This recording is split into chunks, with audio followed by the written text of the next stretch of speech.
Néhémie avait une véritable appréciation à la fois du comment les choses devaient être et du comment elles étaient réellement. Nous ne parviendrons nulle part en tant qu'instrument dans le dessein de Dieu jusqu'à ce que ces deux points soient clairs dans nos cœurs.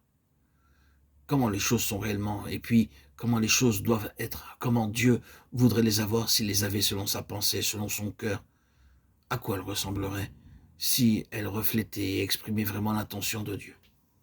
Vous et moi, nous n'irons jamais très loin dans notre relation avec Dieu si du moins nous parvenons quelque part, jusqu'à ce que nous apercevions quelque peu le réel état des choses en contraste avec la pensée de Dieu, jusqu'à ce que nous ayons vu réellement ce que Dieu désire, ce qu'il a vraiment à cœur, comment seraient exactement les choses si elles étaient selon sa volonté. Puis, bien sûr, nous devons voir les contrastes, les facteurs qui s'opposent.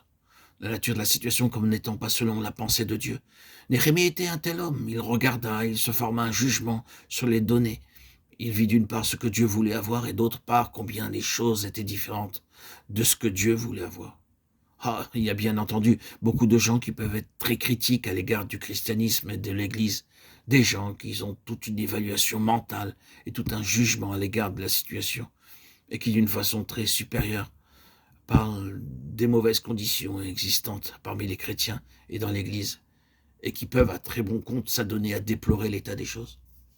Et Néhémie n'était pas de ce genre-là. Néhémie n'était pas simplement négatif, Néhémie était positif. Il était constructif. Il n'était pas seulement celui qui pouvait dire maintenant, regardez la situation, voyez combien elle est différente de ce que Dieu avait en vue et voulait. Voyez ceci, voyez cela, et encore cette autre chose. Non seulement il pouvait faire cela, mais il était à même de mettre en évidence un remède positif et de montrer comment la chose pouvait être changée pour donner voie au rétablissement. Il était un homme de vision positive. Il y a tant de gens qui prennent une ligne négative et quand vous les questionnez sur ce qui doit être fait, sur la chose qu'il faut faire à cet égard, ils n'ont rien à avancer. Tout est négatif, à satiété. Mais il n'y a rien à présenter ou en prévision. Néhémie n'était pas ce genre d'homme. Il était pleinement informé de la situation. Il savait très exactement combien elle était déplorable.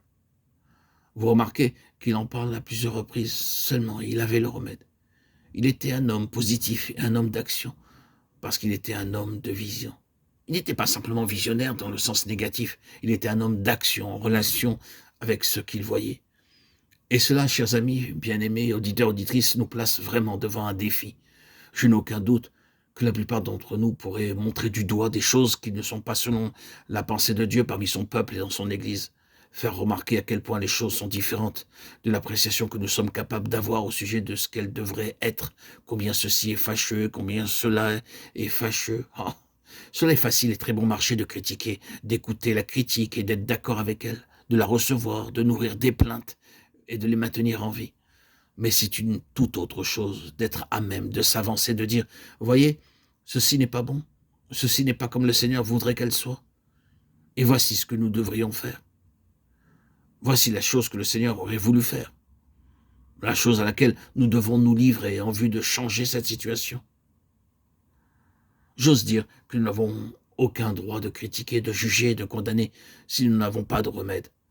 Si nous n'avons pas quelque chose de positif à mettre à la place de ce que nous constatons. Donc taisons-nous, si nous ne sommes pas à même de proposer quelque chose de meilleur. Mais que le Seigneur nous garde de devoir nous taire simplement parce que nous sommes négatifs.